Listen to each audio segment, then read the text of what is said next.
Bjarni Benediktsson, fjármála- og efnahagsráðherra, segir að sala Arion banka á bréfum í símanum til vildarviðskiptavina rétt fyrir skráningu sé til þess fallin að rýra traust á fjármálamarkaði. Hann segir að bankarnir verði að skilja kall tímans og skynja þær kröfur sem gerðar eru til þeirra. Þorbjörn Þórðarson. Sú ákvörðun stjórnenda Arion banka að selja stóran hlut í símanum til vildarviðskiptavina bankans á lægra gengi rétt fyrir skráningu fyrirtækisins á markað þykir afar umdeild. Já, ég held að sé alveg augljóst að það ekki svigrúm fyrir það í íslensku samfélagi í dag að ganga fram með þeim hætti að fólk skynji það sem einhverja greiðasemi við útvalinn hóp manna að fá að taka þátt í kaupum og eignarhlutum umfram það sem stendur almennt í boða. Landsbankinn seldi nýverið rúmlega 31% hlut sinn í greiðslumiðlunarfyrirtækinu Borgun fyrir tæpa 2,2 milljarða króna.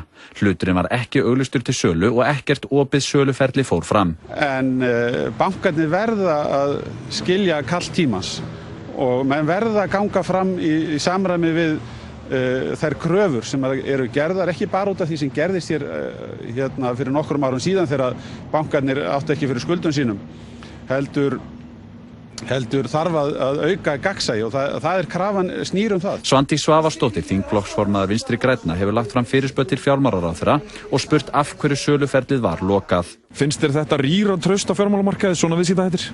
Já, það gerir það. Það þarf ekkert að velta því mikið fyrir sér. Borgunarmálið, símasalan, þetta hefur svo sem ekki vakið vonir það að Íslendingar séu búin að ná tökum á því að svona heppilegri aðferðarfræði við svona sölu. Hvernig ætlar maður að gera þetta þegar ríkið er komið 2 banka í fangið? Án þess að fara þessa leið sem að vekur þessu viðbrögð.